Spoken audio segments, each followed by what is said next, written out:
Hey, if you're out there and you're thinking about buying a house, there are mistakes that you can make that could cost you thousands and can be really difficult and detrimental to your sale. Hey everybody, it's Brandon Brittingham, and I run one of the largest real estate teams in the United States, run a large property management business and real estate investment business, among other companies that are in our ecosystem all around real estate. So I've been doing this for a long time. I've sold north of 7,000 plus houses, almost 2 billion in transaction volume. So I got a good idea how this works.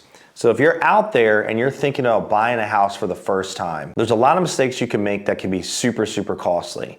The first thing is, one of the biggest mistakes people make is they don't get pre-approved and have an understanding about where they are financially before they go out. And one thing that customers say to us all the time is, well, I don't want anybody to pull credit.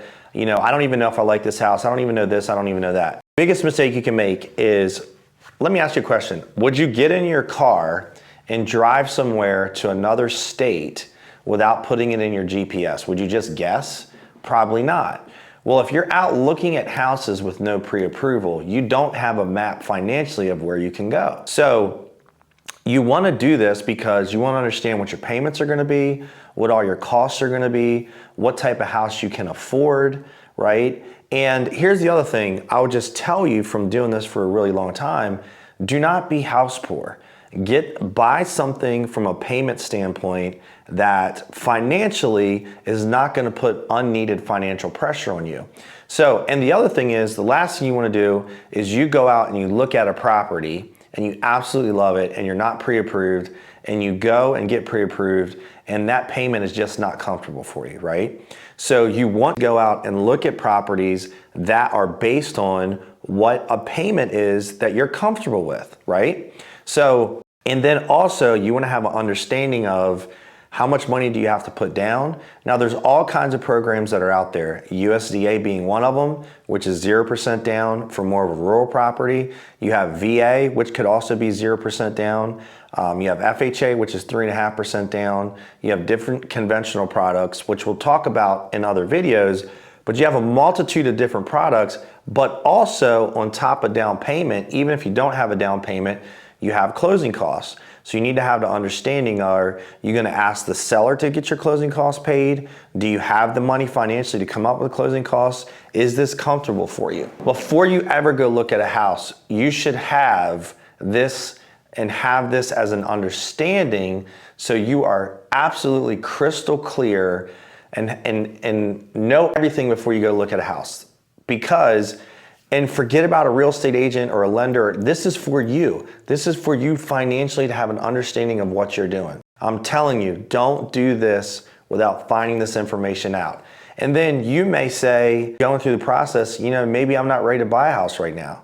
Whatever, it's for you. It's what makes sense for you, but you need to have this idea. The other thing, one of the biggest mistakes that I see people make, especially when buying their first house, is from a condition standpoint, you got to make sure that you do a home inspection. But let's just say the roof passes. If you're on a septic, it passes, whatever the case is, but they're older. What you have to think about is that septic could fail a year from now and you have a huge expense. That roof could leak a year from now and you have a huge expense.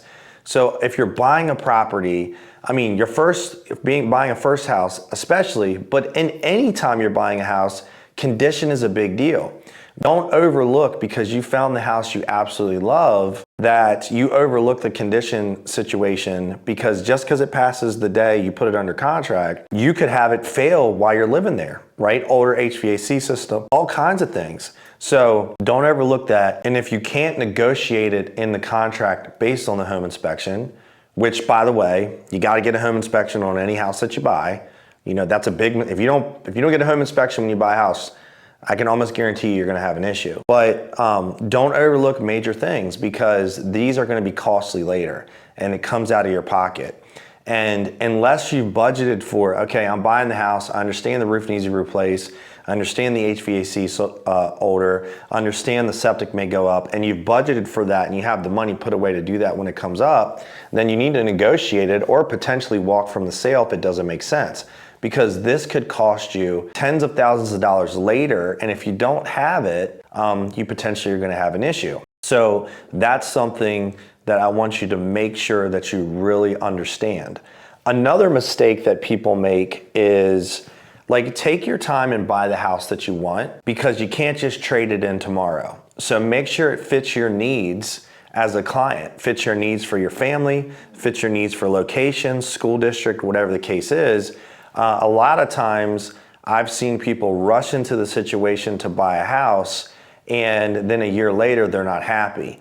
So make sure, financially aside, does this house fit the location I want? Does it fit my lifestyle needs? Does it fit the lifestyle needs of my spouse and my family? Or if you're single, does it fit the lifestyle needs of what you want? But again, don't make a decision in haste. Have a true understanding of what you want versus what you need, and dial it in based on that, so that a year from now you're not mad and say, well, hey, I want to sell my house, and then potentially you can't do that. So make sure you have an understanding of it is what you want it to be for all the factors for you, specifically for your lifestyle. Another thing when it comes to buying your house is it's super important that you research and pick an agent that is qualified in your market, that has experience.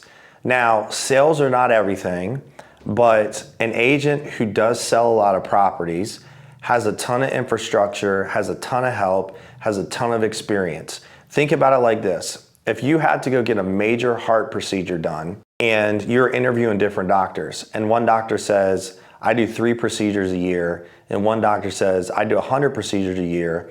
Well, the one who does 100, right, that's who I would want to put my life in their hands. And this is nothing against any agent out there who sells 3 houses a year. It's just the more that you do anything, the better you're going to be at it. And the more reps you get, the better you're going to be at it typically. And real estate is no different. So you need to research an agent that you know will help you, will fit your needs, will tailor the situation to you, will negotiate on your behalf, has a great reputation, and can really, really help you. And when it comes to selling real estate, experience matters. And again, nothing against any agents out there, but one thing that I see sometimes is somebody says, well, I'm going to use Dylan because Dylan's my friend. And cool, but Dylan may only sell a couple houses a year, which again, there's nothing wrong with that. But one of the biggest financial decisions you're going to ever make, do you want somebody part-time, or do you want somebody that's full-time and is an expert? Because every single real estate sale when it comes to single family is extremely nuanced, and it's extremely different. The more houses someone has sold, the more experienced they are with dealing with all kinds of different nuances to solve your problems. See, the thing is, people think agents get paid to open doors. We get paid to solve problems. And a good agent has the ability to solve problems.